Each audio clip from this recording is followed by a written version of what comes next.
"You're coming with me," said the virgin billionaire to the poor maid beaten for birthing 3 girls. She was just a servant, bruised, humiliated, and punished for loving her children. He was the richest man in town, known for his cold heart and vow of purity. But when he saw the cruelty she endured, something inside him shattered. In one shocking moment, he ended her torment with 6 words that silenced the whole room. Yet saving her would spark a scandal that could destroy them both. The world calls him a fool, the papers call her a liar, and when she vanishes with her daughters to protect his name, love becomes the only thing he can't buy back. Why would a man who's never touched anyone risk everything for a broken woman the world wants to forget? And when faith is all they have left, will it be enough to save them? Tell me in the comments where you're watching from right now, and if this story speaks to you, make sure you hit subscribe so you don't miss the next one. The morning light hadn't yet touched the horizon when Ellie Hayes quietly pushed herself up from her thin mattress. Her back screamed in protest, each movement a reminder of Mrs. Carter's cruel outburst the night before. But she couldn't let the pain slow her down. The Carters expected breakfast promptly at 7 o'clock, and there were mouths to feed. In the dim light of the servants' quarters, Ellie paused to look at her sleeping daughters. They shared 2 small beds pushed against the wall of their tiny room off the kitchen. Grace and Faith cuddled together in one bed, while little Hope curled up alone in the other, her chest rising and falling with each gentle breath. The sight of them brought tears to Ellie's eyes, not from sadness, but from a deep, aching love that made all her suffering worthwhile. She touched her cheek where Mrs. Carter had struck her yesterday. The skin still felt tender, all because she'd been humming a simple lullaby while doing her dusting. "Servants should be silent as shadows," Mrs. Carter had hissed before bringing her hand down hard across Ellie's face. Moving carefully in the pre-dawn quiet, Ellie began gathering ingredients for pancakes, the Carter family's traditional breakfast. Her hands worked automatically, measuring flour and sugar, cracking eggs into a bowl. The familiar motions brought a small measure of peace, even as her back throbbed with each reach and bend. The kitchen slowly filled with the warm scent of coffee and pancakes when Mrs. Carter's sharp voice cut through the morning silence. "You're behind schedule." Ellie's shoulders tensed, but she kept her voice soft and steady. "The first batch is nearly ready, Ma'am." Mrs. Carter's heels clicked against the tile as she circled the kitchen island, her critical gaze taking in every detail. "I suppose I shouldn't expect efficiency from someone who wastes her life birthing 3 useless girls." The words struck deeper than any physical blow. Ellie's hands trembled as she flipped a pancake. "My daughters are not—" The slap came fast and hard, snapping Ellie's head to the side. "Don't you dare talk back to me!" Mrs. Carter snarled. "You're nothing but a charity case. Be grateful I give you and those burdens of yours a roof over your heads." Ellie pressed her lips together, tasting blood where her teeth had cut the inside of her cheek. She focused on the pancake in front of her, watching it bubble and brown, refusing to let Mrs. Carter see her tears. The morning grew more challenging as guests began arriving for the Carter Foundation's quarterly meeting. Ellie caught glimpses of them as she prepared lunch service. Wealthy donors in expensive suits, discussing charitable initiatives with practiced smiles. But one guest stood apart from the others. Michael Anders moved through the house like a shadow, his tall frame wrapped in quiet authority. Unlike the other donors who barely acknowledged the staff, his dark eyes seemed to notice everything. When Ellie passed him in the hallway, carrying fresh towels, he stepped aside with a slight nod that made her flush. During lunch, Ellie's trembling hands betrayed her. As she leaned between guests to pour tea, her back seized with pain. The delicate china cup slipped, splashing hot liquid across the pristine tablecloth. "You clumsy fool!" Mrs. Carter's hand whipped out, catching Ellie across the face before anyone could react. The force of the blow sent Ellie stumbling backward, the teapot clattering to the floor. The dining room fell silent. Ellie kept her eyes down, her cheek burning with shame as much as pain. But she could feel Michael Anders's gaze boring into her, could sense the tension radiating from his rigid posture at the table. When she dared a quick glance, she saw his jaw clenched tight, his knuckles white around his water glass.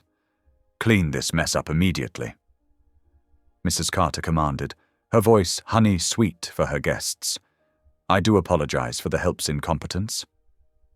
The rest of the day passed in a blur of service and silent endurance. When night finally fell and the house grew quiet, Ellie crept back to her daughter's room. They were already asleep, their peaceful faces glowing in the moonlight that filtered through their small window.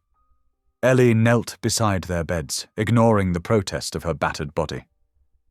"I'm so sorry," she whispered, touching each small head with trembling fingers.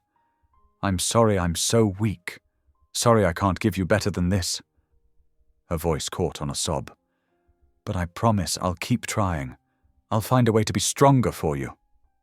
Unknown to Ellie, 3 floors above, Michael Anders paced his guest suite. The image of Mrs. Carter striking Ellie played over and over in his mind.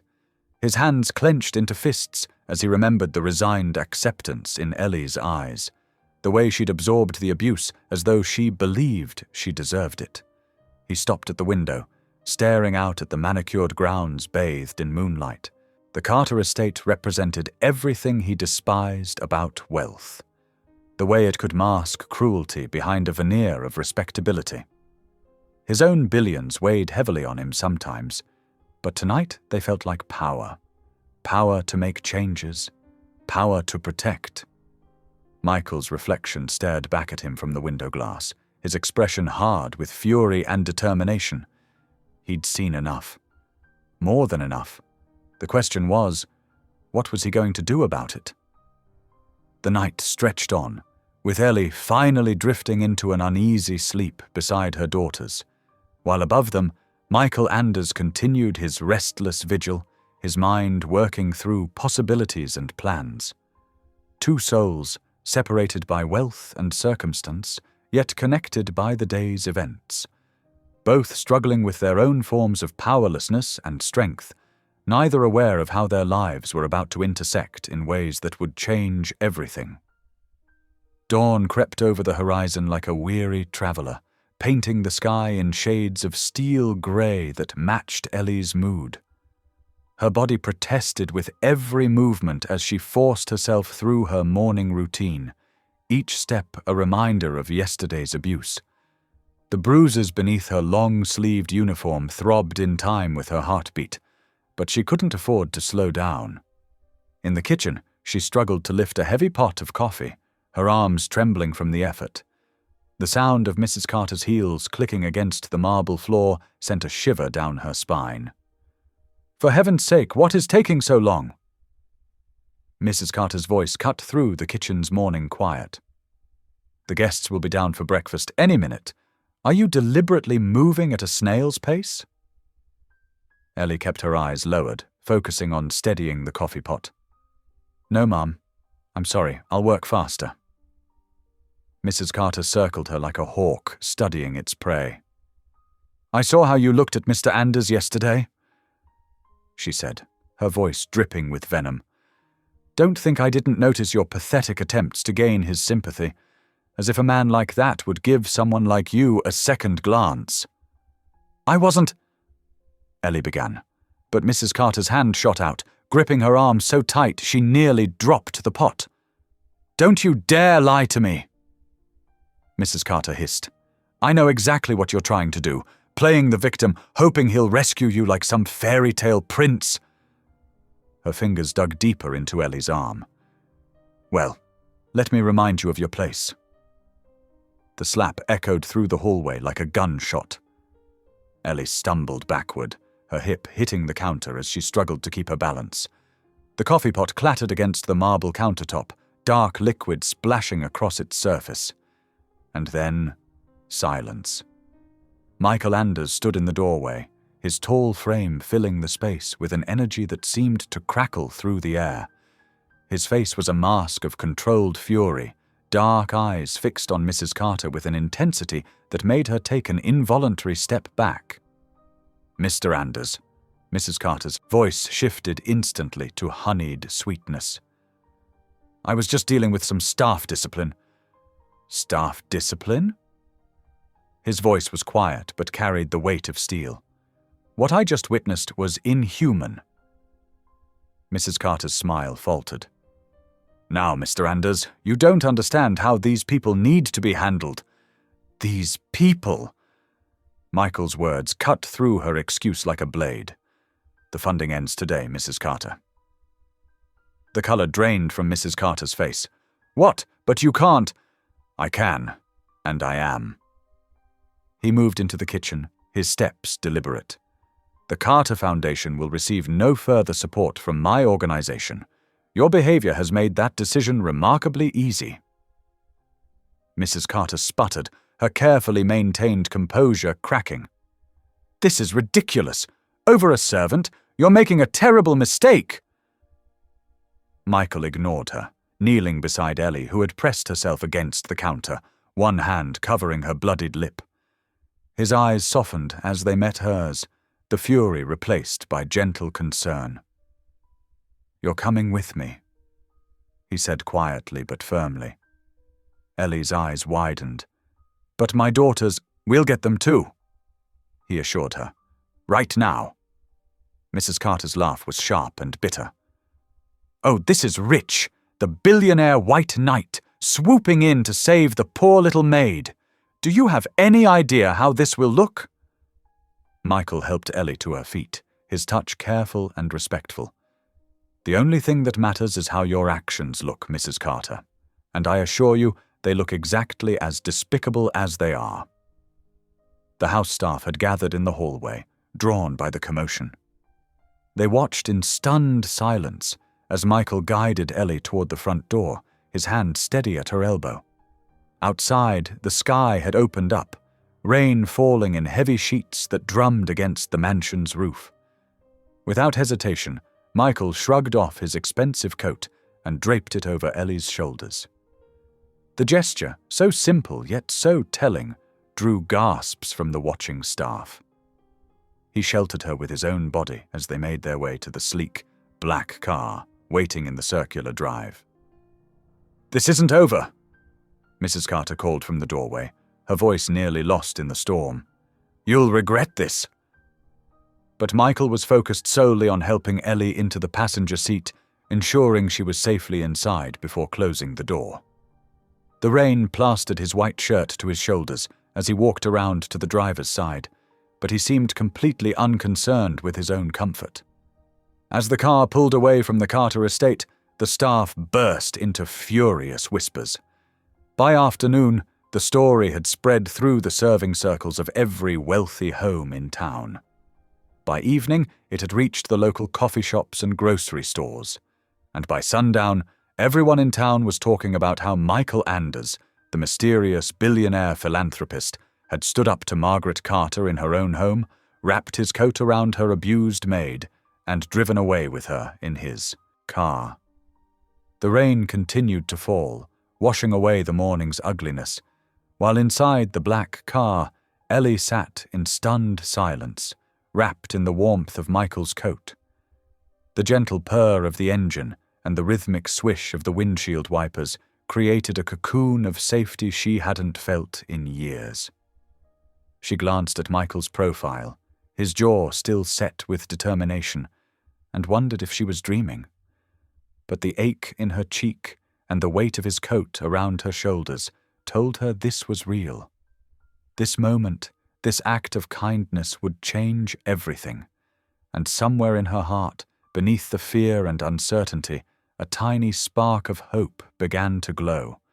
The windshield wipers swept back and forth in a steady rhythm, fighting against the relentless coastal rain. Michael Anders guided his car along the winding roads with practiced ease, his knuckles white against the steering wheel. In the rearview mirror, he caught glimpses of Ellie Hayes cradling her 3 daughters in the back seat, their small bodies curled against her like sleeping kittens. 8-year-old Grace's head rested on her mother's lap, while 6-year-old Faith and 4-year-old Hope were tucked under each arm. The girls had fallen asleep almost immediately after Michael had helped them into the car, exhausted from their hasty departure from the Carter estate. Lightning flashed across the darkening sky, illuminating the worry lines etched across Ellie's face. She hadn't stopped trembling since they left, though Michael wasn't sure if it was from fear or cold. His coat still draped around her shoulders, dwarfing her small frame. "Mr. Anders," she whispered, her voice barely audible above the storm. I don't know how I could ever repay you for this kindness." Michael's eyes met hers in the mirror. "I didn't save you to be repaid," he said softly, his words gentle but firm. The car turned onto a private drive, winding through tall pine trees that swayed in the wind. As they crested a hill, his home came into view, a sprawling oceanfront mansion of glass and stone. Despite its impressive size, something about it felt hollow, like a beautiful shell waiting to be filled with life. Ellie's breath caught as they pulled under the covered entrance. "Oh," she whispered, clutching her daughters closer. "I couldn't possibly—" Before she could finish her protest, the front door opened, spilling warm light onto the wet pavement. Mrs. Donnelly stood in the doorway, her silver hair neat despite the late hour, her face creased with concern as she took in the sight of them. "Michael," she said, hurrying forward with an umbrella. "I've been worried sick since your call. Thank you for waiting up, Mrs. Donnelly." Michael stepped out into the rain, moving quickly to open the back door. "We'll need rooms prepared for Mrs. Hayes and her daughters." "I really can't stay," Ellie protested weakly, even as Michael carefully helped her out of the car. "We'll find somewhere else." "Nonsense," Mrs.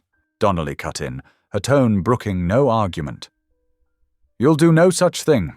Not in this weather, and not with those precious little ones." Michael gathered Hope into his arms while Ellie carried Faith. Mrs. Donnelly helped guide a sleepy Grace inside, leading them through a vast entry hall adorned with paintings and sculptures that seemed to glow in the soft lighting. The house was quiet, almost too quiet, their footsteps echoing off marble floors as they climbed the curved staircase to the second floor. Mrs. Donnelly led them to a suite of connecting rooms, already warm and welcoming with beds turned down and fresh flowers on the bedside tables. "I took the liberty of laying out some clean clothes," Mrs. Donnelly said, indicating a stack of folded pajamas. "They might be a bit big, but they'll do for tonight. We can sort out proper things tomorrow." They tucked the girls into bed, their small faces peaceful in sleep. Ellie's hands shook as she brushed hair from their foreheads, tears falling silently down her cheeks. "When was the last time they slept in clean beds?" Michael asked quietly. Ellie wiped her eyes. "Years. We made do with what we had at the Carters." Mrs. Donnelly clicked her tongue disapprovingly. "Well, that's done with now. Come along, dear. Let's get you settled too." She led Ellie to an adjoining sitting room where a fire crackled in the hearth. A plush robe lay across the back of a chair, and a tea service waited on a side table.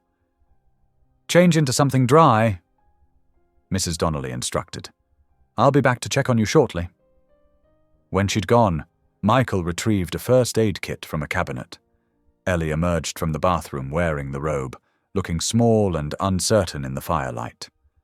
"Sit," he said gently, gesturing to the chair nearest the fire. When she hesitated, he added, "Please, let me help."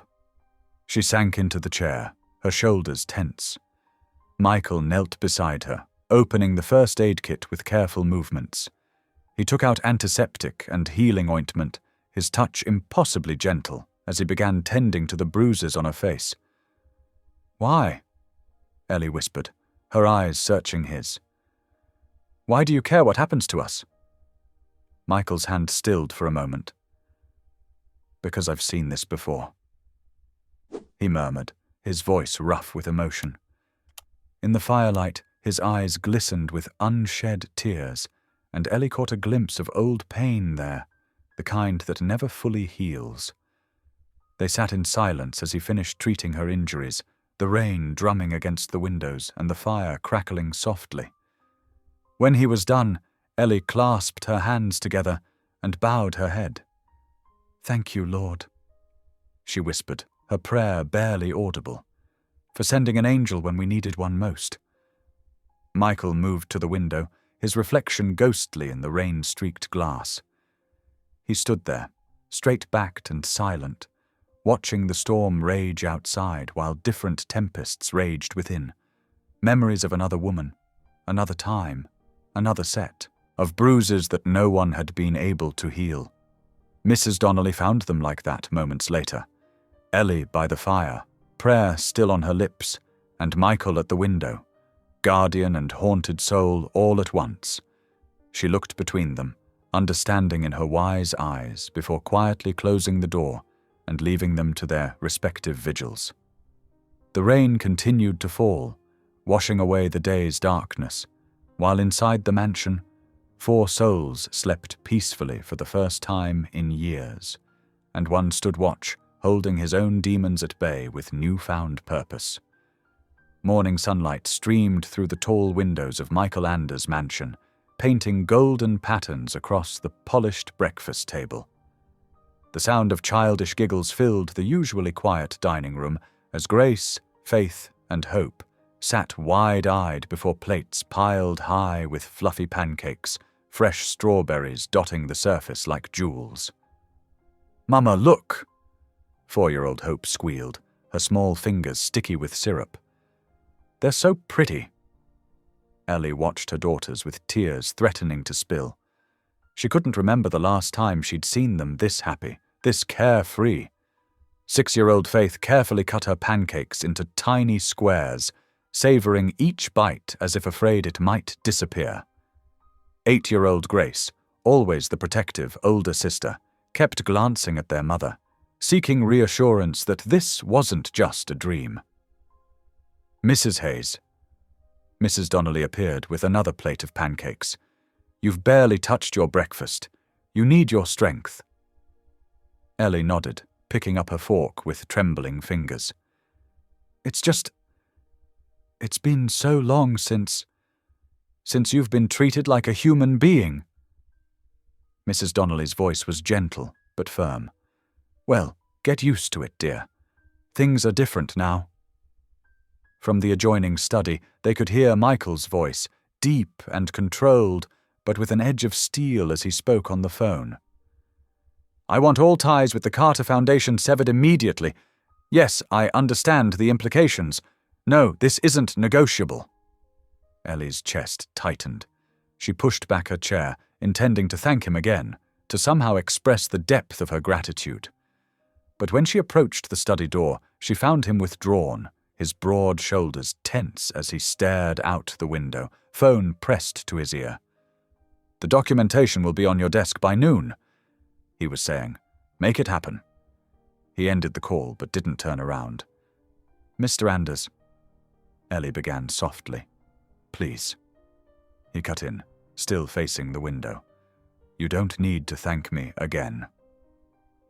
Mrs. Donnelly appeared at Ellie's elbow, touching her arm gently. "Come help me in the kitchen, dear. Let's give him some space." As they washed dishes together, Mrs. Donnelly's weathered hands moving efficiently through the soap suds, the older woman spoke quietly. "He was 10 years old when we found him." Ellie paused in drying a plate. "Found him?" Mrs. Donnelly nodded, her eyes distant with memory. "Under his bed, trembling like a leaf. His mother." She swallowed hard.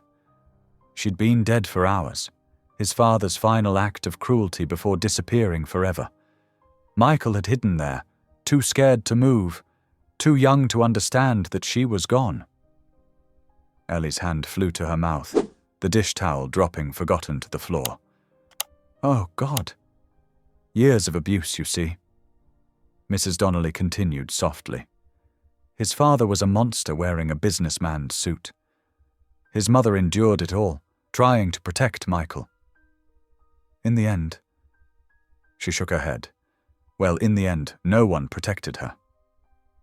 Throughout the day, Ellie watched Michael with new understanding.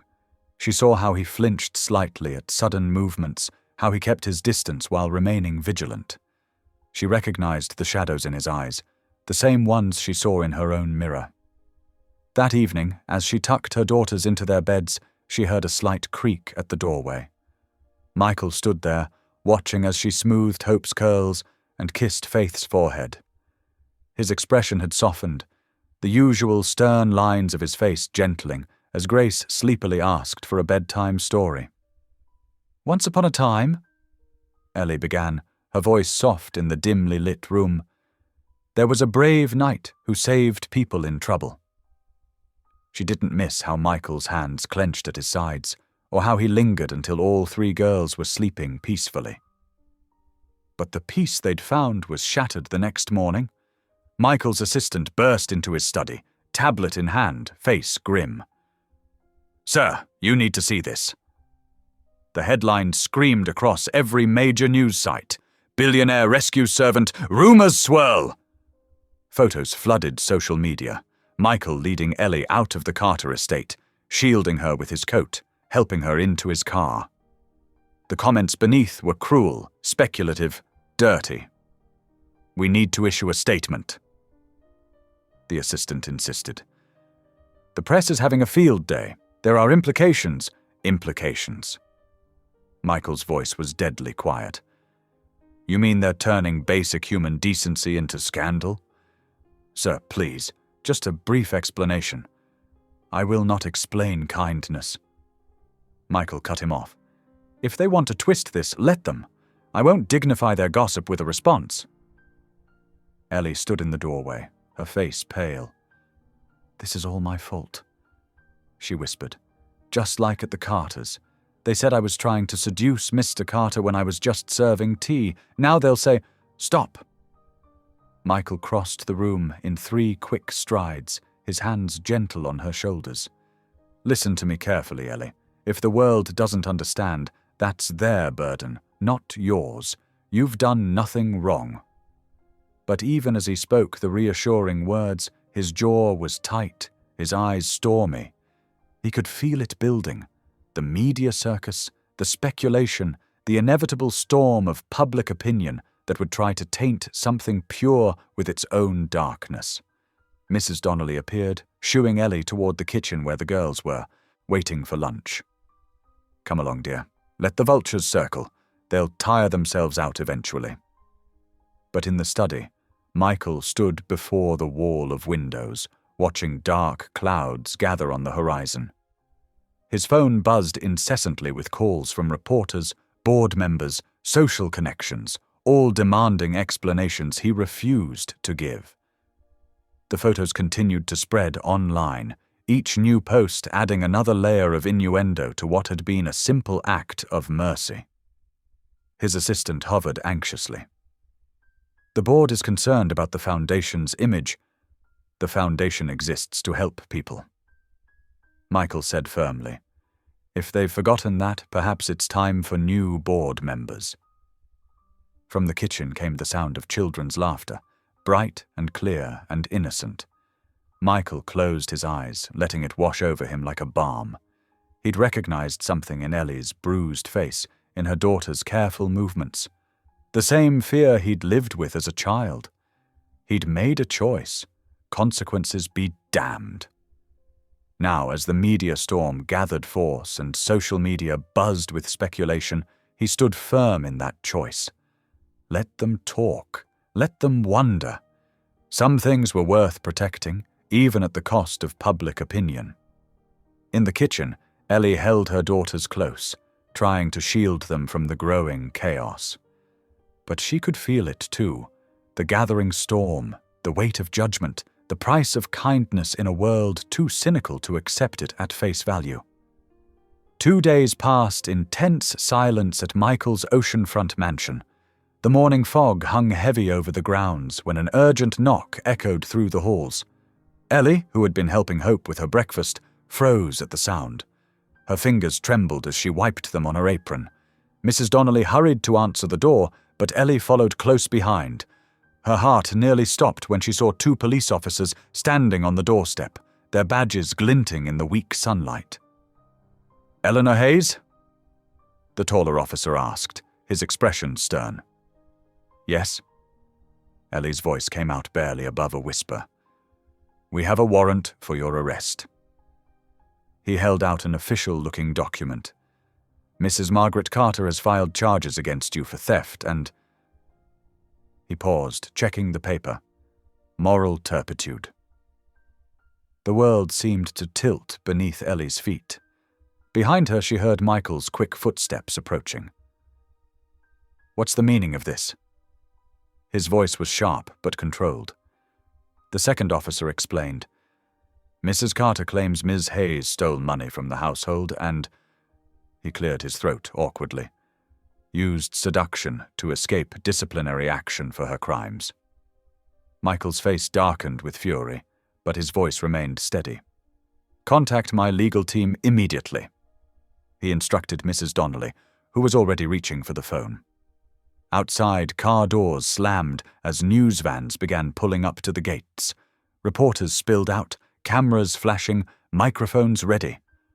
The story had broken, and like sharks scenting blood, they'd come to feast on the scandal. "My client will not be going anywhere," Michael's lawyer declared, arriving within minutes. "These charges are baseless and clearly retaliatory." For the next hour, the mansion became a circus. More reporters arrived, shouting questions through the gates. Police radios crackled. Michael's legal team huddled in his study, making calls and reviewing documents. Ellie sat in the kitchen. Her daughters clustered around her like frightened birds. "Mummy, are the police going to take you away?" Grace asked, her 8-year-old face pinched with worry. "No, sweetheart," Ellie promised, though her own heart raced with uncertainty. "Everything will be okay." Michael appeared in the doorway, his tie loosened, his face set with determination. "Ellie, I need to make a statement to the press. Will you trust me?" She nodded, unable to speak through her tears. The cameras were waiting when Michael stepped outside, Ellie trembling beside him. The questions came like arrows. "Mr. Anders, did you help Ms. Hayes escape legal consequences? Is there truth to the allegations of theft? What is the nature of your relationship with your former maid?" Michael raised his hand, and the crowd fell silent. "She's innocent," he declared, his voice carrying across the lawn. "And under my protection. These charges are nothing more than the desperate actions of someone whose cruelty has been exposed." Inside, Ellie watched the scene unfold on the television in Michael's study. Her hands shook as she saw herself in the background of the shots, looking small and scared behind Michael's protective stance. When he returned inside, she broke down completely. "I can't do this to you," she sobbed. "Your reputation, your work, I'm causing you so much trouble. I should just go, face the charges myself." "No." Michael crossed the room and took her hands in his. They were warm and steady against her cold, trembling fingers. "If they won't let you stand alone, then stand beside me." She looked up at him through tears, confused. "Marry me," he said quietly. "Legally. Today. It will protect you and the girls from custody battles and these defamation attempts. Mrs. Carter won't be able to touch you." Ellie stared at him, stunned. "What?" "It's the surest way to keep you and your daughters safe," he explained. "My lawyers agree. The marriage would give you legal protection that nothing else can match." "But why would you do this? Take on 3 children, a woman you barely know?" "Because it's right," he said simply. "Because you deserve peace." Ellie shook her head, overwhelmed. "I don't even believe in miracles anymore." Michael's eyes softened. Then let me believe for both of us. The next few hours passed in a blur. Michael's lawyer drew up the paperwork, while Mrs. Donnelly helped Ellie change into a simple blue dress she found in one of the guest room closets. The girls watched wide-eyed as their mother pinned up her hair with shaking fingers. As evening settled over the mansion, they gathered in Michael's study. The lawyer served as witness, Mrs. Donnelly held the girls close, and Michael and Ellie signed their names on the marriage certificate. The scratch of pen on paper seemed deafening in the quiet room. Ellie's hand trembled as she wrote her signature. She was terrified of the future, of failing, of this man who had become her unlikely savior. Beside her, Michael's own hand shook slightly as he signed, though for different reasons. He was breaking his long-held vow of solitude, stepping into a role he never thought he'd take. When the lawyer left, carrying the filed paperwork, the mansion grew silent again. The girls had fallen asleep on the sofa in the study, Hope's thumb in her mouth, Faith curled against Grace's side. Ellie stood by the window, watching the last reporters pack up their equipment and drive away. Michael stepped up beside her, careful to maintain a respectful distance. Neither spoke for a long moment, but in the quiet, something had shifted. The emptiness that had haunted them both, her in her years of abuse, him in his self-imposed isolation, felt less absolute. They weren't alone anymore. Whatever came next, they would face it together. Sunlight streamed through the tall windows of the mansion, painting golden patterns across the marble floors. The morning after their quiet marriage ceremony felt different somehow, lighter, as if the weight of uncertainty had lifted just a little. Ellie found herself in the kitchen earlier than usual, her hands moving automatically to prepare breakfast. Old habits died hard. The sound of small feet pattering down the hallway made her smile. "Mummy!" Faith burst into the kitchen, her 6-year-old energy filling the room. "Mr. Michael has a piano, a real one." "Faith," Ellie started gently. "We shouldn't touch. It's quite all right." Michael's voice came from the doorway. He stood there in a crisp white shirt, his tie not yet knotted. "The piano is for everyone in this house." Faith bounced on her toes. "Can we really play it, Mr. Michael?" "Just Michael," he said softly, kneeling to her level. "And yes, you can play it whenever you like." Grace and Hope appeared behind him, their eyes wide with wonder. "Really?" Grace asked, clearly trying to contain her excitement. Michael nodded. "In fact," he said, reaching into his jacket pocket, "I have something for all of you." He pulled out 3 small envelopes. The girls gathered around as he handed them each one. Inside were gift cards to the local school supply store. "I thought you might like to pick out your own things for school," he explained. Hope, at 4 years old, didn't quite understand the gift card concept, but she clutched it preciously. "Thank you," she whispered, showing a rare moment of boldness by hugging his leg. Michael froze for a moment, then gently patted her head. Ellie watched the interaction, her heart twisting with emotion. "The piano arrives this afternoon," Michael continued, standing up. "Music." He paused, his eyes distant.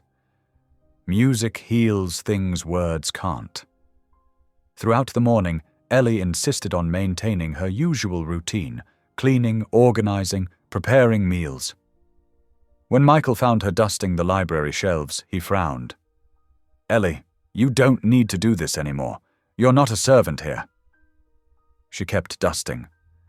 "I need to earn my keep, Michael. I won't be a burden." He stepped closer, gently taking the duster from her hands. "You're not a burden. You're my wife, legally and in the eyes of everyone who matters. Please, let yourself rest." Their eyes met, and Ellie saw the sincerity in his gaze. Slowly she nodded. That morning began a new routine. Instead of serving breakfast, Ellie found herself sitting at the table with Michael and the girls. They shared fresh fruit, warm bread, and conversations that started hesitantly but grew more comfortable with each passing day. "Did you have a favorite book when you were little?" Faith asked one morning, spooning cereal into her mouth. Michael paused, his coffee cup halfway to his lips. "Yes," he said after a moment. "The Velveteen Rabbit. My mother—" He swallowed hard. "She used to read it to me." Ellie reached across the table, briefly touching his hand. He didn't pull away. The piano's arrival transformed the parlor. It was a beautiful instrument, gleaming black and perfectly tuned. The girls approached it with reverence, their small fingers ghosting over the keys. "I can teach you some basics," Michael offered, surprising everyone. He sat at the bench, his fingers finding the keys with practiced ease. A simple melody filled the room, sweet and sad. "Where did you learn?" Ellie asked softly. "My mother insisted on lessons, said music was God's way of speaking when words failed." His fingers stilled on the keys. "I stopped playing after she died." The days fell into a gentle rhythm. Ellie found herself laughing more, the sound echoing through halls that had known too much silence.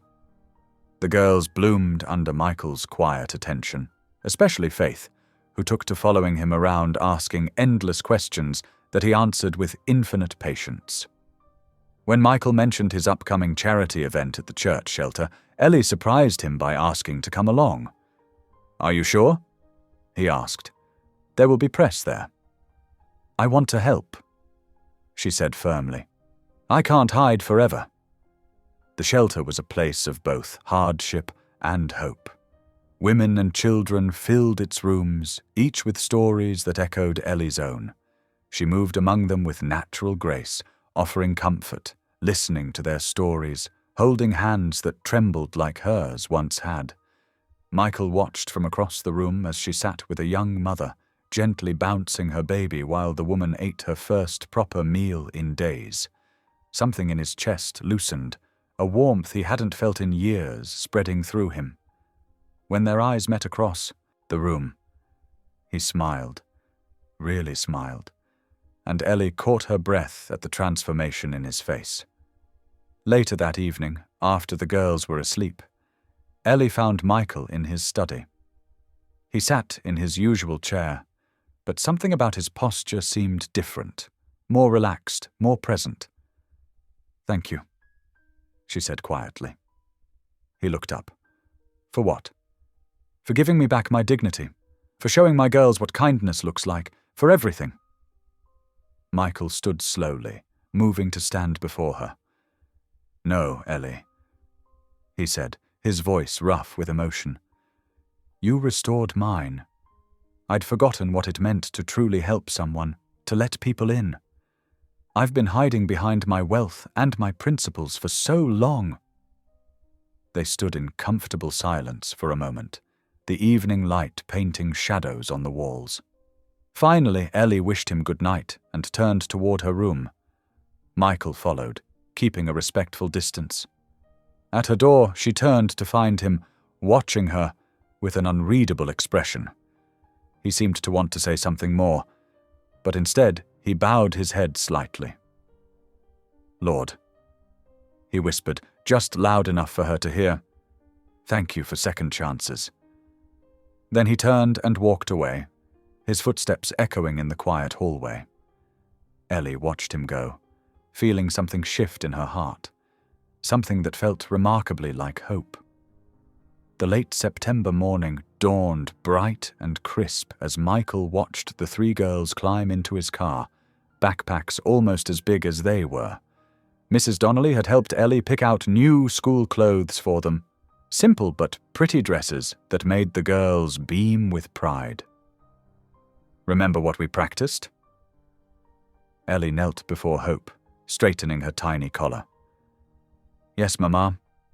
My new last name is Anders now," the 4-year-old recited carefully. Michael's heart tightened at the words. Though the marriage was meant for protection, hearing his name attached to these precious children stirred something deep within him. The prestigious Brighton Academy welcomed them warmly, though Michael noticed some parents whispering behind their hands. He stepped closer to Ellie, his presence a shield against their judgment. "They'll be safe here," he assured her as they watched the girls disappear into their classrooms.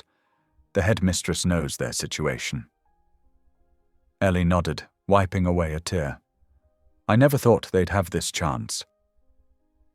Back at the mansion, Ellie found her place alongside Mrs. Donnelly, learning the rhythms of managing such a large household. The elderly housekeeper showed her the careful systems she'd developed over decades, teaching her everything from wine cellaring to managing the cleaning staff. "You have a gift for this," Mrs. Donnelly observed one afternoon, watching Ellie organize the week's menu. "You see what needs doing before anyone asks." Ellie smiled, remembering years of anticipating others' needs to avoid punishment. "I suppose some skills can be repurposed for good."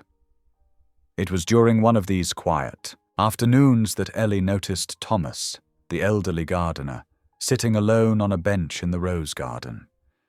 His shoulders shook with silent sobs. Without hesitation, she went to him, carrying a cup of tea and sitting beside him in silence until he was ready to speak. "My Margaret," he finally whispered. "The doctors say the cancer's spread." Michael, walking the grounds after a conference call, stopped short at the sight before him. Ellie held the old man's weathered hands in hers, her head bowed in prayer with him. Her voice carried softly on the breeze.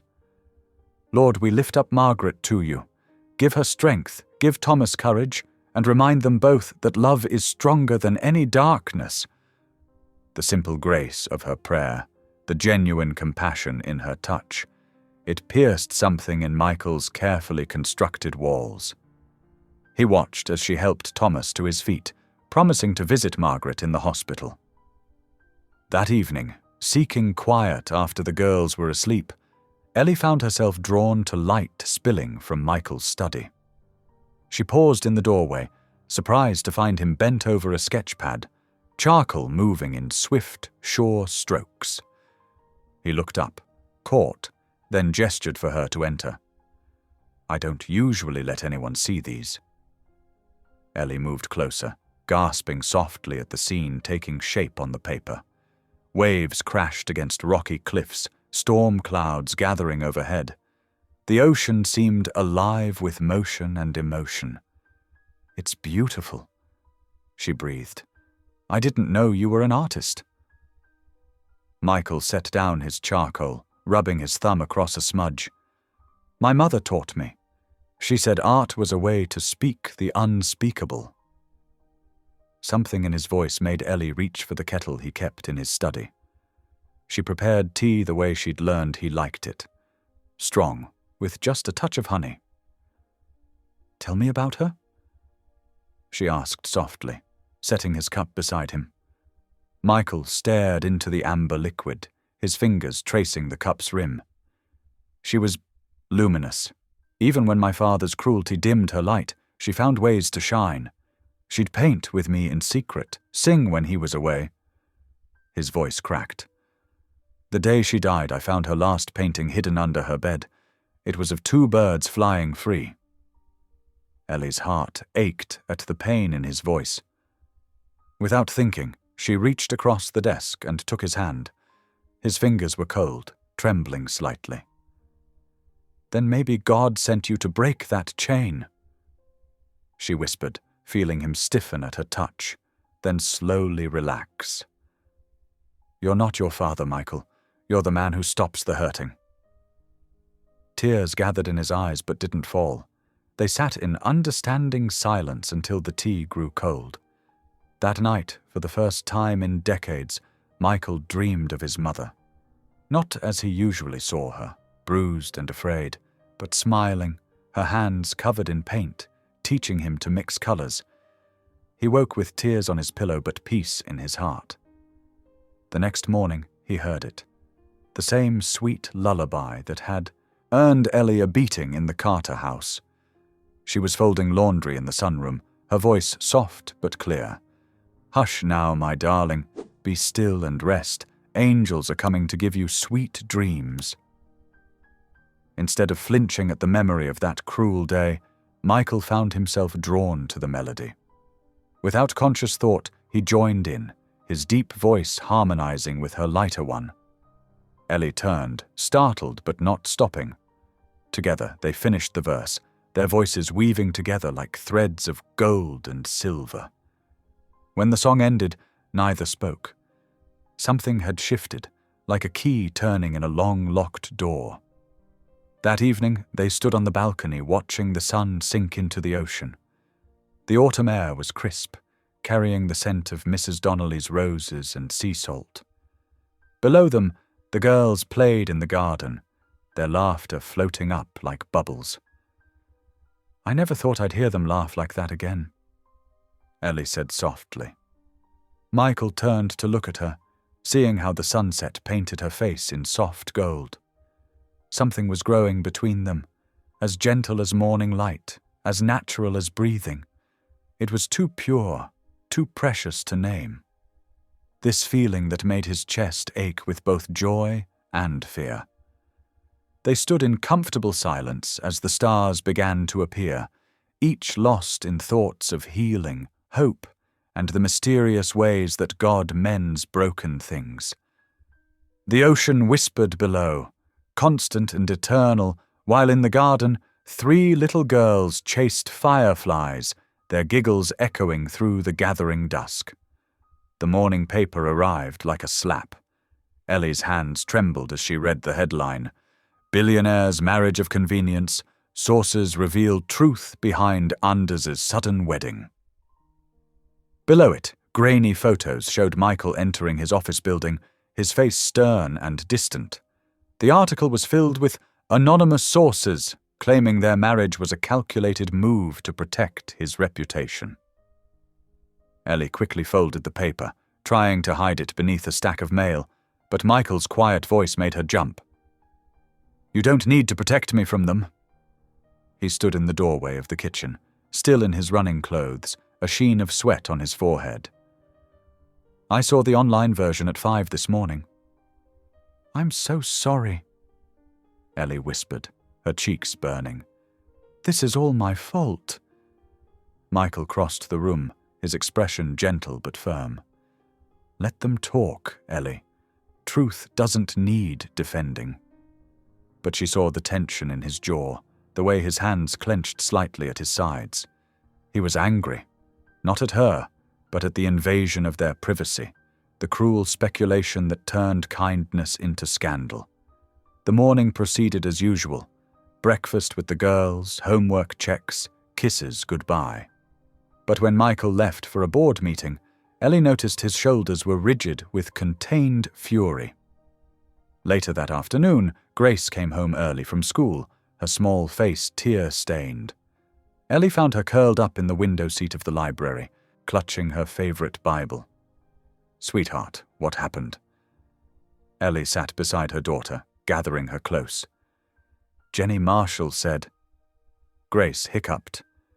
"She said Mr. Michael isn't our real daddy, that he only married you because he felt sorry for us. She said we're just charity cases." Ellie's heart cracked. She held Grace tighter, stroking her hair. "Oh, my sweet girl."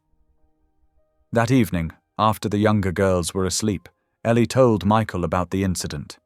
He was in his study, reviewing documents, but he set them aside immediately when he saw her expression. "I think..." Ellie twisted her hands together. "I think we should homeschool them, just for a while, until things settle down." Michael nodded slowly. "I can hire the best tutors. We'll turn the library into a classroom." And so they did. The grand library, with its floor-to-ceiling bookshelves and ocean views, became a place of learning and laughter. Michael hired Ms. Peterson, a kind-faced teacher with 20 years of experience, but he often joined their lessons when he worked from home. The girls blossomed in the peaceful environment. Faith discovered a passion for science, conducting simple experiments at the kitchen table. Hope's artistic talents emerged as she covered pages with colourful drawings, and Grace, always thoughtful, dove deep into literature, reading far above her grade level. One stormy evening, as rain lashed against the windows and thunder rolled overhead, the power went out with a sudden snap. The house plunged into darkness, filled with the girls' excited squeals. "Don't worry." Michael's voice came from somewhere near the study. Flashlight beams danced across the walls as he and Mrs. Donnelly distributed candles and matches. "Who wants to play a game?" Ellie suggested, trying to keep the younger ones calm. Michael disappeared briefly and returned with an armload of board games. They settled in the library, where the fireplace provided extra light and warmth. Candlelight flickered across their faces as they played Monopoly, Sorry, and Scrabble.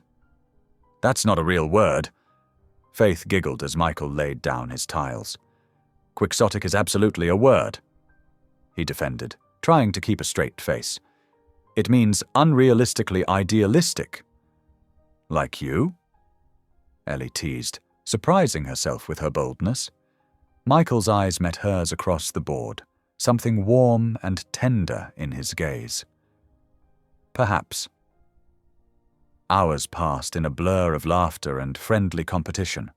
Hope fell asleep first, curled up on the Persian rug with her head on Michael's knee. Faith followed soon after, using a couch pillow as a bed. Grace lasted the longest, but eventually dozed off mid-sentence while reading by candlelight. In the warm glow, with their sleeping daughters around them, Ellie felt a peace she hadn't known in years. "I can't remember the last time I laughed like this," she admitted softly. Michael watched her for a long moment, his face half in shadow. "I never believed I'd feel home again," he said quietly, his voice rough with emotion. The candlelight danced across his features, softening them. Ellie found herself leaning forward, drawn by something she couldn't name. But Michael suddenly stood, careful not to disturb Hope. "We should get them to bed," he said, his voice strained. She saw him take a deliberate step back, remembered the vow of purity Mrs. Donnelly had mentioned. The air grew thick with unspoken words and careful distance. They carried the girls to their rooms in silence, tucking them in with gentle hands and whispered good nights. But sleep proved elusive for both adults. Ellie lay in her bed, listening to the storm rage outside, replaying the moment in the library. She touched her lips, remembering how close she'd come to crossing that invisible line between them. In his room down the hall, Michael stood at the window, watching lightning split the sky. His reflection showed a man at war with himself. Duty against desire, past against present, fear against hope. The storm raged on, matching the turbulence in their hearts, as both lay awake in their separate rooms, each wondering if the other was also watching the ceiling, counting the hours until dawn. The candlelight had revealed too much, made them forget their careful boundaries. Now, in the darkness, those boundaries felt both essential and unbearable. Thunder rolled again, like God's own commentary on their situation. Somewhere in the house, a clock chimed midnight, but sleep remained a distant dream for both. Morning light streamed through the study windows as Michael reviewed quarterly reports. His phone buzzed. Richard Coleman, his foundation's lead investor, calling at 7:30 in the morning. That was never good news. "Michael, we need to talk." Richard's voice crackled through the speaker. "The board is concerned." Michael's jaw tightened. "About?" "The situation with your marriage. The tabloids are having a field day. 3 major donors have already threatened to pull out. They're worried about association with scandal." "There is no scandal," Michael said firmly. "I helped someone in need. That's exactly what our foundation stands for." "It's not that simple." Richard sighed. The optics are terrible. A billionaire suddenly marrying his maid. The gossip sites are claiming she manipulated you, that it's all a scheme. That's absurd. Maybe so, but perception matters. The foundation's work, helping abuse victims, funding shelters, it all requires public trust. Your personal life is affecting that trust. Michael's knuckles whitened around the phone. What exactly are you suggesting? Distance yourself. Make it clear this was a temporary arrangement. The board believes if you separate from her now, we can spin it as a charitable act that's run its course. Absolutely not. Michael's voice turned to ice. Michael, be reasonable. Everything you've built is worth nothing if I abandon my principles. Michael stood, pacing. I won't discard someone to appease gossip. The foundation can survive without fair-weather donors. Unknown to Michael, Ellie had approached his study with fresh coffee. She froze outside the door, the cup trembling in her hands as she heard his conversation. Your legacy is at stake. Richard pressed. Years of work, millions helped, all at risk because of one woman and her children. Ellie's heart shattered. She set the coffee down silently and backed away, tears blurring her vision. All the good Michael had done, all the lives he'd touched, and she was threatening to destroy it all. Throughout dinner that evening, Ellie forced smiles and cheerful conversation, serving Michael's favorite pasta dish. She made sure the girls were especially well behaved, their homework complete, their manners perfect. But Michael noticed. He saw how her smile didn't reach her eyes, how her hands shook slightly as she passed the bread. When Faith asked to be excused, Ellie's voice wavered just slightly on, Yes, sweetheart. After the girls went to bed, Ellie sat at the antique writing desk in her room. Tears fell onto the cream-colored stationery as she wrote, Dearest Michael, your kindness saved us when we had nothing. You gave my daughters hope, safety, and joy they'd never known. But I cannot be the reason your life's work crumbles. The foundation helps so many. Women like me, children like my girls. That matters more than our comfort. You showed me what real goodness looks like. I pray someday I can pay that forward. Please forgive me for leaving this way. Sometimes love means protecting others from harm, even when it breaks your own heart. With deepest gratitude and care, Ellie. She sealed the envelope with shaking hands and crept to his study, placing it carefully on his desk. Then she packed quickly and quietly. Just essentials, leaving behind all the beautiful things he'd bought them. Those weren't really theirs to keep. At 4:15 in the morning, Ellie gently woke her daughters. We have to go, my loves, she whispered, helping them into warm coats. But why? Grace asked, rubbing her eyes. Where's Michael? Ellie's heart clenched. Sometimes love means letting go before you cause harm, she explained softly, though the words felt like glass in her throat.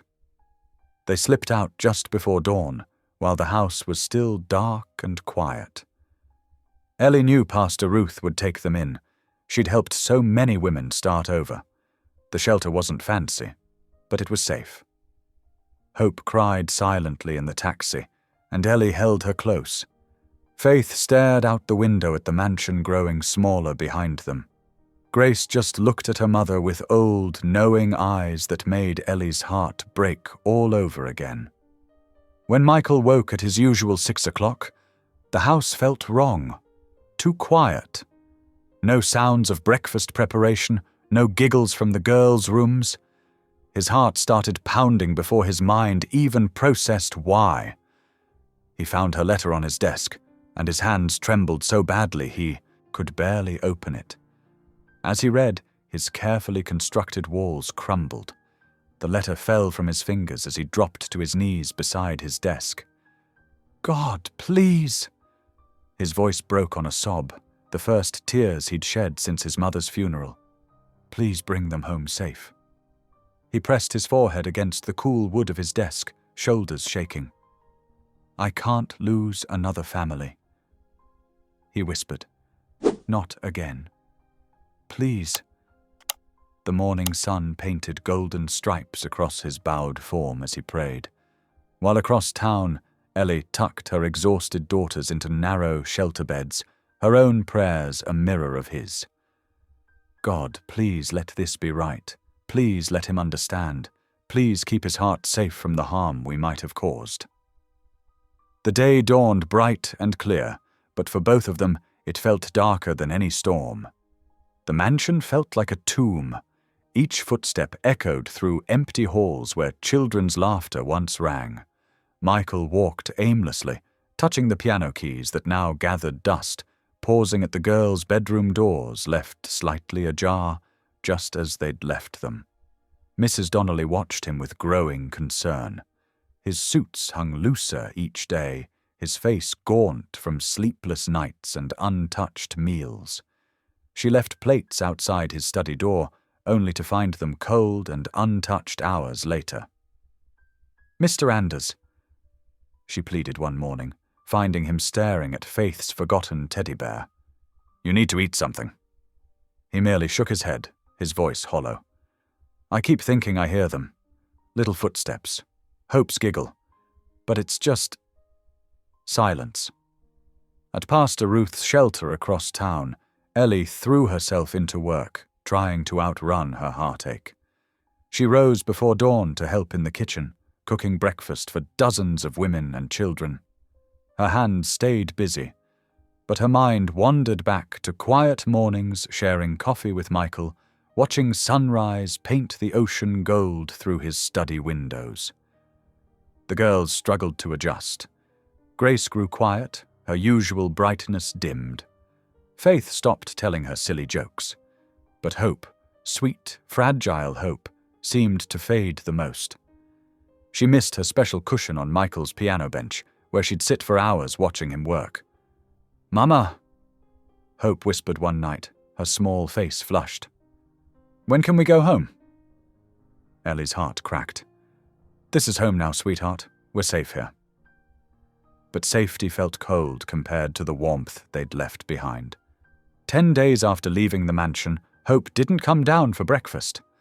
Ellie found her curled up in bed, burning with fever. "She's so hot," Ellie told Pastor Ruth, panic rising in her throat. "And her breathing sounds wrong." They rushed Hope to St. Mary's Hospital. The emergency room lights were harsh and unforgiving as doctors examined her, ordering test after test. Grace and Faith huddled together in plastic waiting room chairs while Ellie paced, praying without cease. The doctor's words hit like physical blows. Congenital heart defect. Required. Surgery. Significant risk. "How much?" Ellie whispered, thinking of her meager savings. "Don't worry about that now," Pastor Ruth said firmly. "Let's focus on Hope." Ellie sat beside Hope's hospital bed that evening, watching her daughter's labored breathing. The machines beeped steadily, monitoring her struggling heart. Faith and Grace had finally fallen asleep in chairs nearby, exhausted from worry. "Lord," Ellie prayed, her forehead pressed against Hope's small hand. "I've tried so hard to do what's right. I left to protect Michael's work, his purpose. I didn't want to be selfish." Tears slipped down her cheeks. "Please don't take her. Please don't let my choice cost her life." Pastor Ruth stood in the doorway, watching Ellie's shoulders shake with silent sobs. She'd seen countless women struggle and suffer, but something about Ellie's quiet strength in the face of impossible choices moved her deeply. Making a decision, she stepped into the hallway and pulled out her phone. Michael answered on the first ring, as if he'd been waiting. "Yes?" "It's Pastor Ruth Collins," she said softly. "I know we've never met, but I need you to listen carefully." She heard his sharp intake of breath at the mention of her name. He knew who she was, knew she ran the shelter where Ellie had gone. Are they... His voice cracked. "They need you," Pastor Ruth said. "But first, you need to understand something. Ellie didn't leave because she stopped loving you. She left because she thought she was saving you." Silence stretched across the line. Then, barely audible, "Saving me from what? From losing everything you've built, your foundation, your work helping others." She heard about the donors threatening to pull out. She couldn't bear to be the reason it all fell apart. A sound like a wounded animal escaped him. "She left to protect me? She loves you enough to break her own heart rather than damage your life's purpose."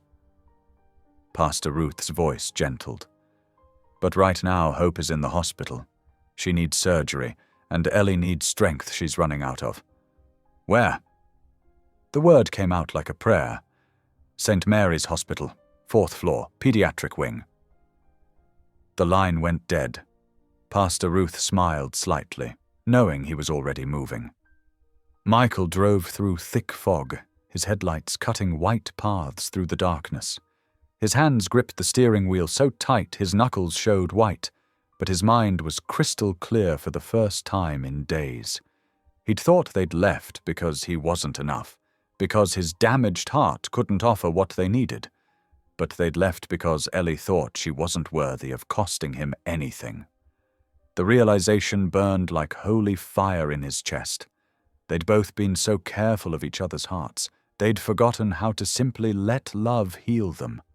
The fog parted before his car like divine purpose leading him forward, each mile bringing him closer to the family he'd thought lost. This time, he wouldn't let fear, or pride, or misguided protection stand in their way. He pressed the accelerator harder, racing towards the hospital lights glowing in the distance like a beacon calling him home. Dawn painted the hospital windows in soft rose and gold. Michael had spent the night in a chair beside Hope's bed, watching her chest rise and fall with each precious breath. Ellie had finally dozed off in the corner, Grace and Faith curled up against her like puppies seeking warmth. The peaceful moment shattered when Mrs. Donnelly called. "Sir," she whispered urgently, "the press is everywhere. Someone spotted your car in the hospital parking lot. They're gathering outside." Michael moved to the window. Sure enough, a small crowd of reporters huddled near the entrance, cameras ready. Their presence felt like vultures circling, waiting to turn this private pain into public spectacle. He looked back at Ellie and the girls. For too long, they'd lived in shadows, trying to hide from judgment. Something inside him shifted, hardened into resolve. "Let them come," he said quietly. He straightened his tie and walked down to the hospital entrance. The automatic doors opened with a soft whoosh, and camera flashes erupted like lightning. "Mr. Anders, is it true you're here with your alleged wife? Are the rumors about the Maid true? What about the accusations from the Carter family?" The questions came rapid fire, overlapping each other in their urgency. Michael raised his hand, and the crowd fell silent. "Yes," he said, his voice carrying across the morning air. "I'm here with my wife and our daughters." The word "our" felt right on his tongue, natural as breathing. "And yes, when I met her, she was working as a maid for the Carters." More flashes, more shouted questions. But Michael wasn't finished. "You want to know why I took in a poor maid and her 3 daughters? Why I married her?" His voice grew stronger, filled with quiet passion. "Because love is not a scandal. It's salvation." The reporters grew still, sensing a story deeper than their usual fare. 25 years ago, another woman lived in fear of judgment.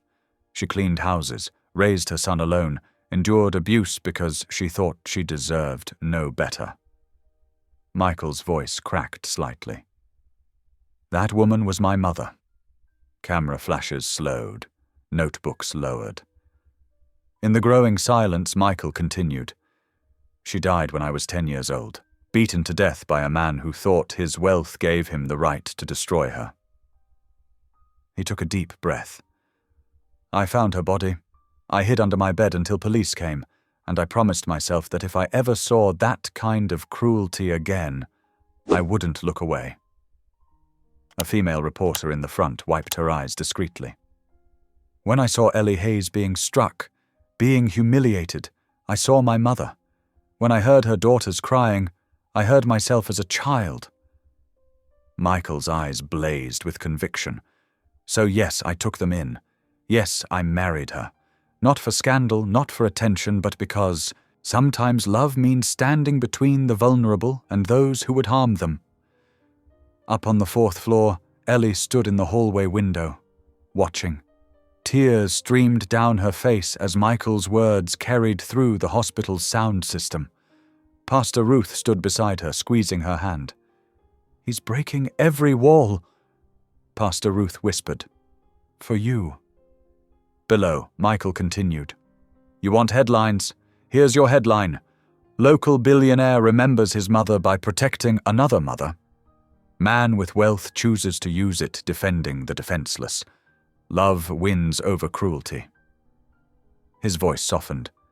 "That's the only story that matters." The crowd had transformed. Where there had been hungry sensationalism, now there was something like respect. Several reporters were openly crying. "Mr. Anders," one called out gently, "what would you say to others in similar situations?" "I'd say that love is not weakness, kindness is not naive, and helping others is never a mistake." He looked directly into the cameras. "To anyone suffering in silence, you deserve better.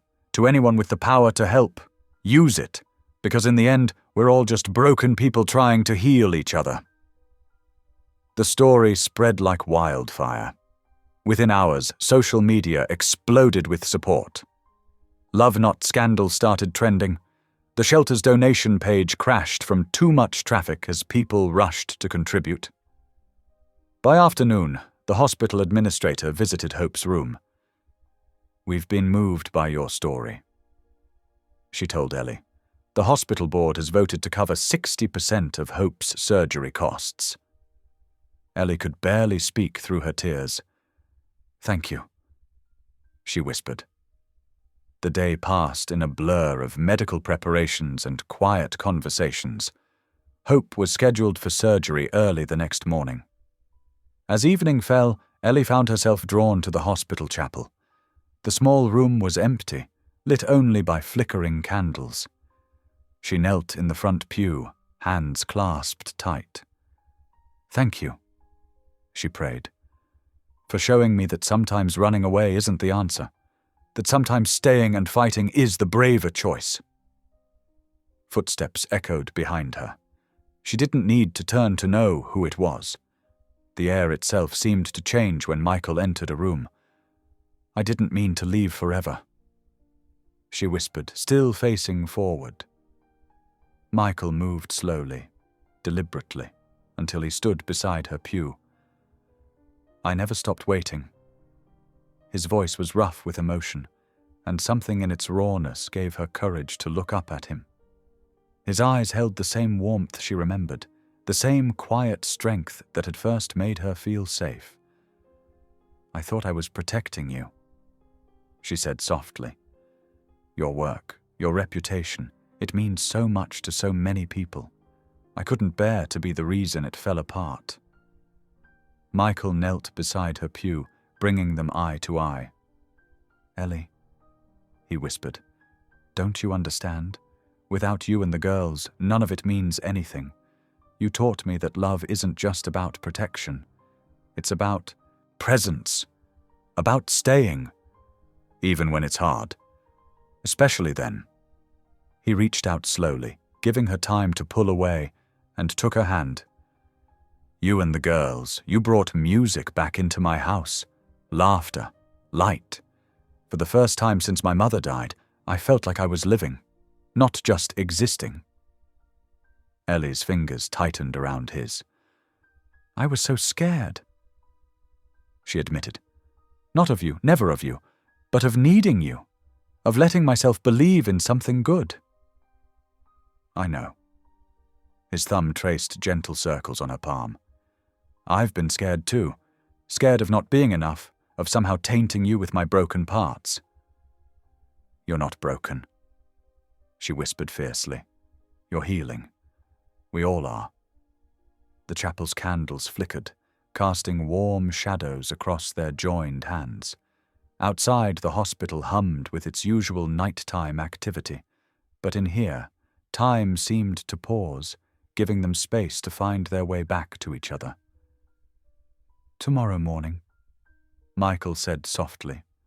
Hope goes into surgery, and I want to be there, not as your protector or savior, but as your partner, as someone who loves all of you, who chooses you every day.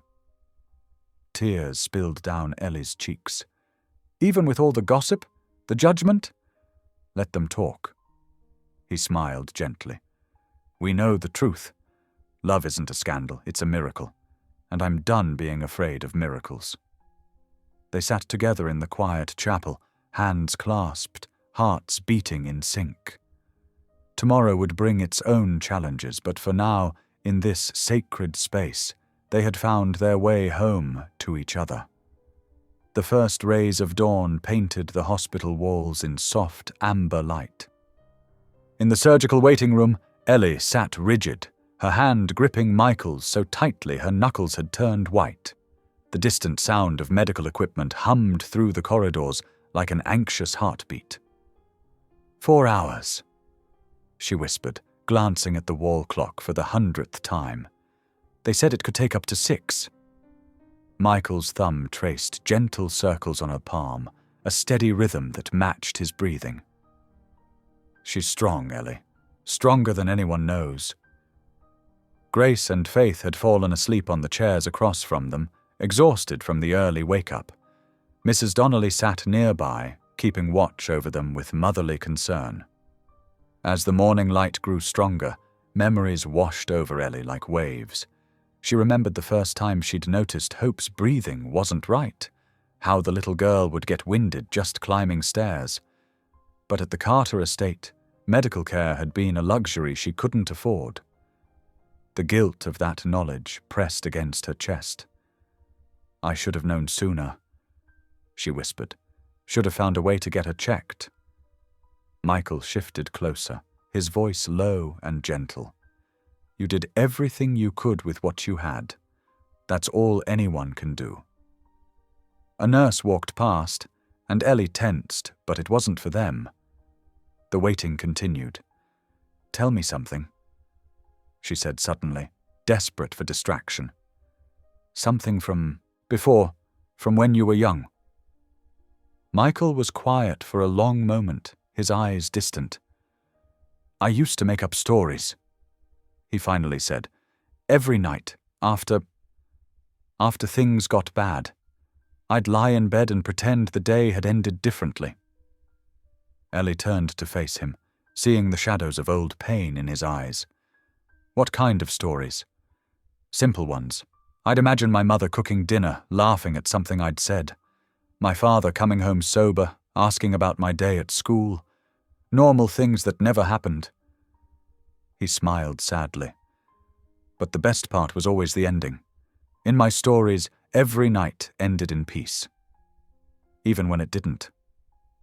Ellie whispered. Especially then. He squeezed her hand. Those stories kept me sane, kept me believing that somewhere, somehow, good things were possible. Another hour passed. Ellie's mind drifted to darker places. The sound of Mrs. Carter's sharp voice, the sting of her hand, the constant fear. But now, those memories felt distant, like watching scenes from someone else's life. I used to pray every night, she confessed. Not for rescue, I'd given up on that, just for strength to keep going, to keep my girls safe. She looked at Michael through tears.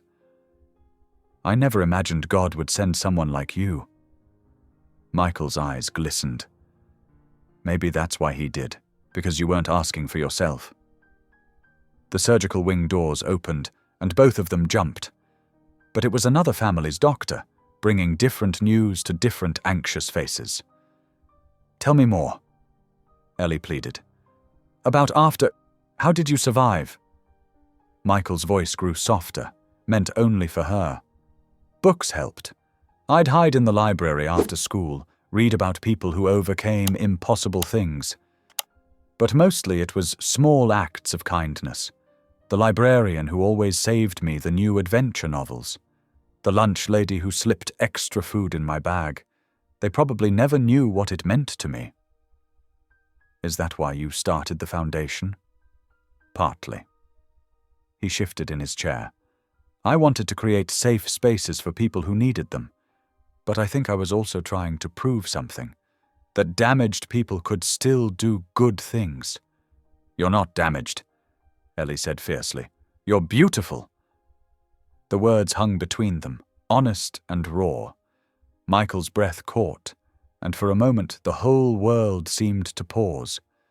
Then the doors opened again, and this time their surgeon walked through.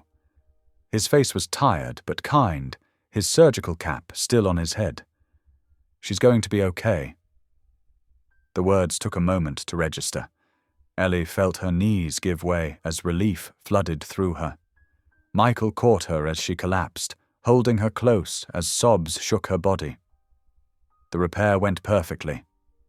The surgeon continued. Her heart is strong. She's in recovery now. Michael's arms tightened around Ellie as she cried, his own tears falling silently into her hair. He pressed a gentle kiss to her forehead. Now you believe in miracles? He whispered. Ellie looked up at him, her face shining with tears and joy. I believe in the God who sent you. Later they sat beside Hope's hospital bed, watching the steady rise and fall of her chest. The breathing tube had been removed, and for the first time in years her sleep was truly peaceful. Grace and Faith had crawled onto the bed with their sister, careful of the tubes and wires. Michael watched Ellie watching her daughters, saw the way peace had settled over her like a blessing.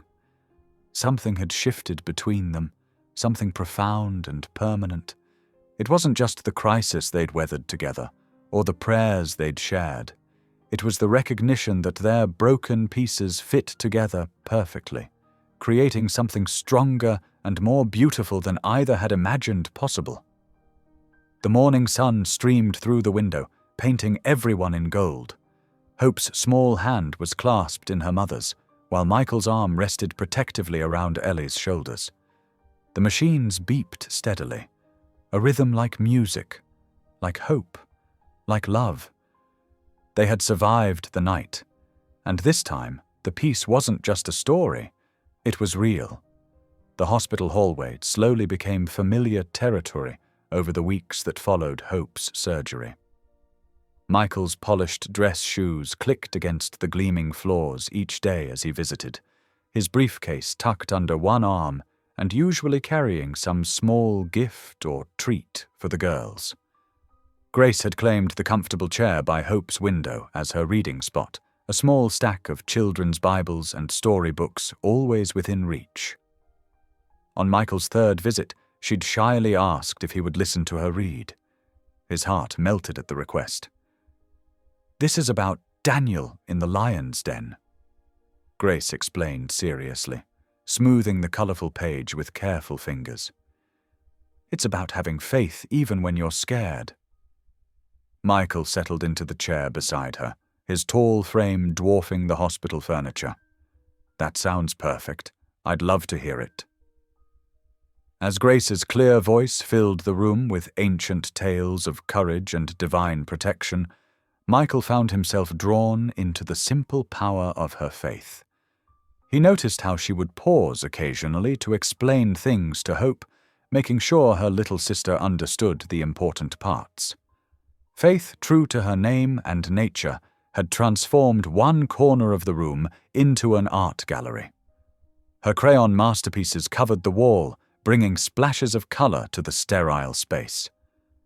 She had a special folder labeled "For Michael's Office" in wobbly letters, filled with her most precious creations. "This one's you," she declared proudly one afternoon, holding up a stick figure wearing what appeared to be a cape. You're a superhero because you saved Mommy and made Hope's heart better." Michael knelt beside her, examining the picture with genuine appreciation. "That's beautiful, Faith, but you know what? Your Mommy is the real superhero. She's the bravest person I know." Hope's recovery progressed steadily, her natural sweetness winning over every nurse and doctor who entered her room. Her giggles, once weak and breathy, grew stronger each day. She developed a special ritual with Michael, insisting he tell her a story about angels before she would take her medicine. "Tell me about the singing angels again," she would beg, her eyes bright with anticipation. Michael would settle on the edge of her bed, careful of her tubes and monitors. "Well, sometimes when God wants to remind us He's near, He sends angels to sing songs of comfort. They might look like regular people, nurses, doctors, or even little girls who bring joy to everyone they meet." Hope would beam at this, recognizing herself in his words. "Like me?" "Exactly like you," he would answer, his voice thick with emotion.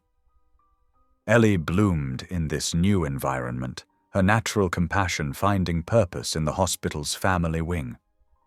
She began spending time with other mothers whose children were undergoing treatment, offering the kind of understanding that could only come from someone who had walked a similar path. One morning, Michael found her sitting with a young mother who was crying, her own child in surgery. Ellie held the woman's hand, speaking soft words of encouragement. The scene stirred something deep in his heart, seeing her transform her pain into purpose, her trials into testimony. Pastor Ruth visited regularly, her presence bringing additional comfort and wisdom. One afternoon, she pulled Michael aside, her eyes twinkling. "You've done more than save them, you know," she said quietly. "You've helped restore their sense of worth. That's a holy thing." Michael nodded, watching Ellie help Hope with her physical therapy exercises. "They've saved me too, Pastor. I just didn't know how empty my life was until they filled it." The shelter expansion project moved forward quietly, with Michael ensuring every detail met the highest standards. He wanted it to be perfect, a testament to Ellie's spirit of resilience and grace. The new wing would double the capacity for helping women and children in crisis, though he insisted his name be kept out of the press releases. "This is Ellie's legacy," he told Pastor Ruth firmly. "Let her light shine." As hope grew stronger, the family began taking short walks in the hospital garden. One particularly beautiful evening, Michael suggested they venture further, to the beach near the hospital. The doctors approved, and soon they were making their way carefully across the sand, the setting sun painting the sky in brilliant oranges and pinks. Grace and Faith ran ahead, chasing seabirds and collecting shells, while Hope rode on Michael's shoulders, her small hands resting in his hair. Ellie walked beside them, her face glowing with contentment. When the girls became absorbed in building a sandcastle, Ellie and Michael strolled a few steps away, their hands brushing with each step. The ocean breeze carried the salt spray around them, and distant seagulls called across the waves. "You gave me back my faith," Ellie said softly, looking out at the horizon. "Not just in God, but in goodness, in the possibility of love without fear." Michael stopped walking, turning to face her. The wind played with her hair, and the fading sunlight caught the tears in her eyes. "Ellie," he said, his voice barely above a whisper, "you gave me my life.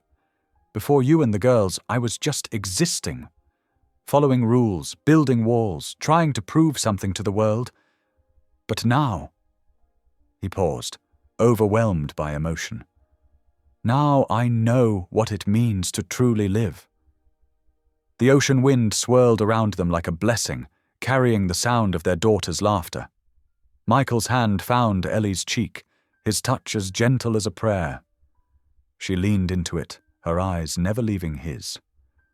When their lips met, it was like the first breath after a lifetime of holding back. The kiss was pure and healing, tender with promise, and alive with hope. It held all the words they hadn't said yet, all the dreams they were just beginning to believe in. Behind them, Hope's delighted giggle broke the moment. They turned to see all three girls watching them, Grace's hands clasped together in joy, Faith doing a little dance of excitement, and Hope beaming from her perch on a piece of driftwood. "Mommy's smiling like an angel," Hope declared with 4-year-old wisdom. And she was. They all were. The sun continued its descent into the sea, painting everything in shades of gold and rose. The waves kept their steady rhythm, a soundtrack to this moment of pure grace. Here on this beach, surrounded by the love of 3 little girls and the man who had saved them all, Ellie felt the final pieces of her heart heal into something stronger than before. It wasn't just survival anymore, it was resurrection. As summer faded into autumn, the story of Michael and Ellie's journey continued to ripple outward, touching lives far beyond their coastal town. What had begun as vicious gossip transformed into something beautiful, a testament to love's power to heal and redeem. The media that once hounded them now celebrated their story. Michael's foundation received countless letters from people moved by their example. One morning, as Ellie sorted through the mail with Mrs. Donnelly, she found a note from a teenage girl who had escaped an abusive home after hearing their story on the news. "You see?" Mrs. Donnelly said softly, squeezing Ellie's shoulder. "God uses everything, even pain, for good." Michael's interview with a national news network became a turning point. Sitting in a leather chair, his usual reserve softened by months of loving Ellie and her daughters, he spoke with quiet intensity about his mother's abuse and his own journey from fear to faith. "I spent years building walls," he told the interviewer, his voice steady but vulnerable. "I thought protecting myself meant never letting anyone in. But true healing doesn't come from isolation. It comes from connection, from having the courage to love despite the risk." The segment went viral within hours. Social media exploded with shares and comments, many from survivors sharing their own stories of escape and recovery. Donations poured into Pastor Ruth's shelter network, enabling expansions in 3 neighboring counties. Ellie watched it all with amazement, still adjusting to being seen as an inspiration rather than an object of scorn.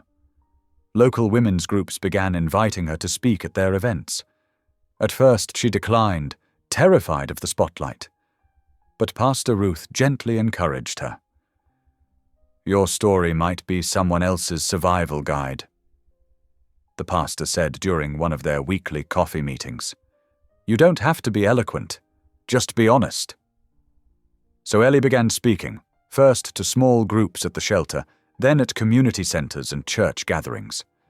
Her message remained consistently humble. "I'm just a woman God refused to forget," she would say, her quiet voice carrying surprising strength. "When I had nothing left but prayers and bruises, He sent me angels disguised as people who weren't afraid to help." The girls thrived during this time. Grace joined the church choir, her clear voice soaring with newfound confidence. Faith's artwork covered the mansion's refrigerator, her drawings full of bright colors and smiling faces. Hope, fully recovered from her surgery, danced through the halls singing made-up songs about their family. Michael watched them all bloom with a joy that sometimes overwhelmed him. The empty mansion had become a home filled with laughter, piano music, and impromptu dance parties in the kitchen. Even his business associates noticed the change in him. The way his smile reached his eyes now, how he spoke about his family with quiet pride. One Saturday morning, he asked Pastor Ruth to meet him at the church. She found him standing before the large wooden cross, lost in thought. "I want to do this right," he said without turning around. "Everything about it needs to be perfect." Pastor Ruth smiled knowingly. "The best things in life aren't perfect, Michael. They're real. The next morning, the congregation gathered for regular service. Ellie sat with her daughters in their usual pew, Grace helping Hope follow along in the hymnal, while Faith colored quietly in her children's Bible. None of them noticed Michael's unusual absence from his regular seat. Pastor Ruth's sermon focused on redemption, how God specializes in writing new endings to old stories. As she spoke, Michael slipped into the sanctuary through a side door, followed by Mrs. Donnelly carrying a small velvet box. When Pastor Ruth called Ellie forward for what seemed like a routine announcement about the shelter, Ellie's daughters exchanged knowing glances. They had been keeping this secret for weeks, practicing their parts with Michael late at night after their mother went to bed. Ellie reached the altar steps just as Michael emerged from the shadows. The congregation fell silent as he took her hand, his eyes shining with emotion. Grace, Faith, and Hope scampered up to join them, forming a small semicircle of love around their mother. "Ellie," Michael began, his voice carrying clearly through the hushed sanctuary. "When I first saw you, you were trying to hide your bruises with quiet dignity. I recognized that pain because I'd lived it too. But what amazed me wasn't your suffering. It was your capacity to love through it." He squeezed her trembling hands, continuing softly. "I made a vow years ago never to give myself away. I thought staying alone meant staying safe. But then I found someone worth everything I am." Dropping to one knee, Michael produced the ring, a simple but elegant diamond that caught the morning light streaming through the stained glass windows. "Eleanor Hayes, will you marry me? Not for protection or propriety this time, but for love." The girls bounced with excitement as tears spilled down Ellie's cheeks. Through them she nodded, unable to speak through her emotion. "Yes," Faith announced loudly for her mother, causing ripples of tender laughter through the congregation. "She says yes." The church erupted in applause and cheers as Michael slipped the ring onto Ellie's finger. Pastor Ruth stepped forward, raising her hands over the family as they stood beneath the cross, the same cross Ellie had once knelt under in her darkest moments, begging God for deliverance. "Let us pray." Pastor Ruth's voice carried over the gradually quieting congregation. "Lord, we witness today how you make all things new, how you turn mourning into dancing and sorrow into joy. Bless this family you have brought together. Let their love be a testament to your faithfulness." The morning sunlight streamed through the windows, painting everyone in soft colors. Ellie stood encircled by her daughters and the man who had become their protector, her heart so full it felt like it might burst. The ring on her finger caught the light, but its sparkle was nothing compared to the joy shining in her eyes. The congregation's amen echoed through the sanctuary like a promise fulfilled. As Michael drew Ellie into a tender kiss, their daughters hugging them tightly, the whole church seemed to glow with the presence of divine love, the kind that transforms scars into stars and broken dreams into beautiful new beginnings. Mrs. Donnelly dabbed at her eyes with a handkerchief, murmuring to Pastor Ruth, "Now that's what I call a miracle." Pastor Ruth smiled, watching the family embrace. "No," she corrected gently.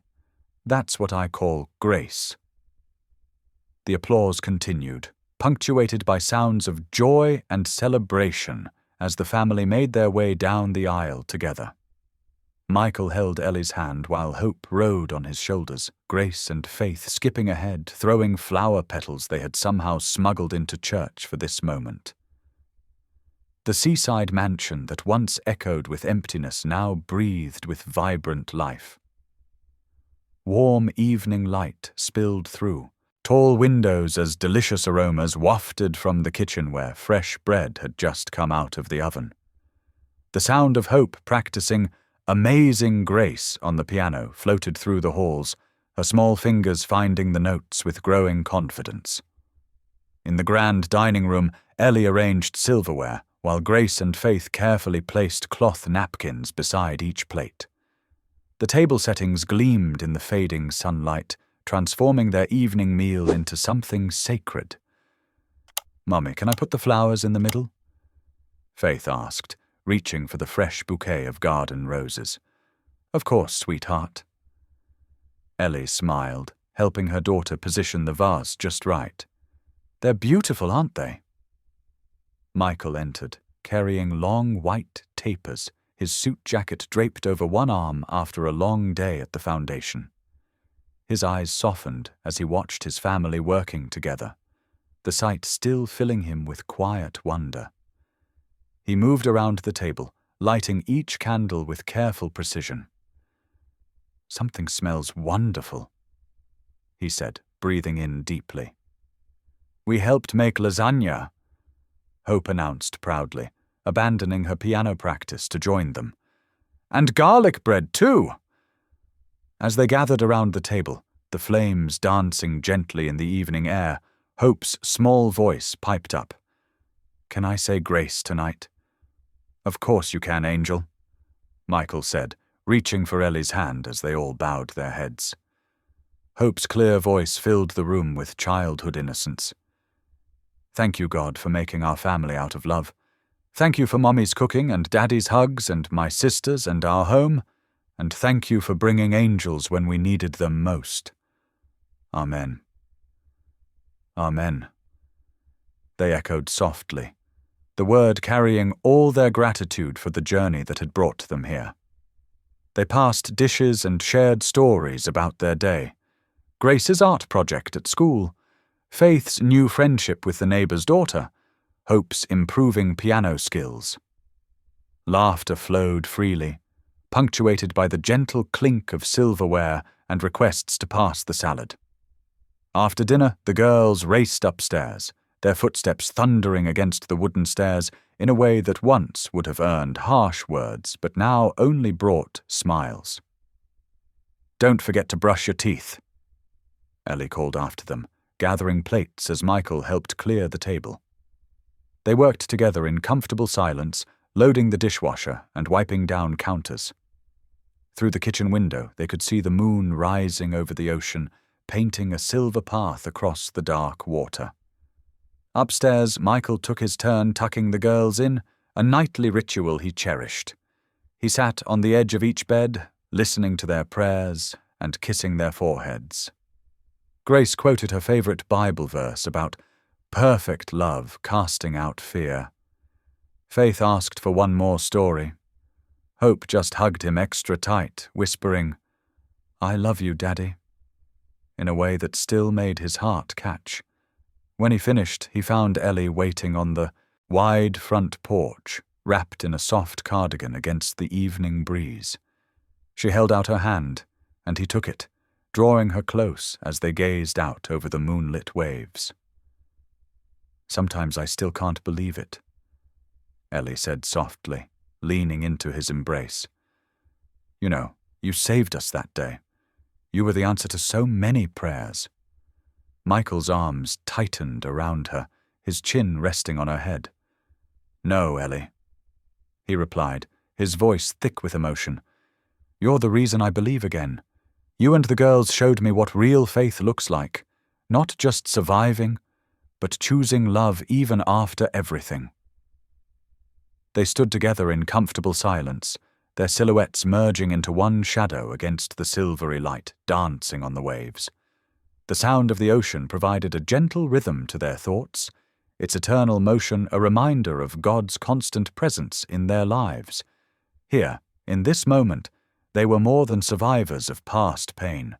They were testimony to healing, to the way broken pieces could be made whole again through grace.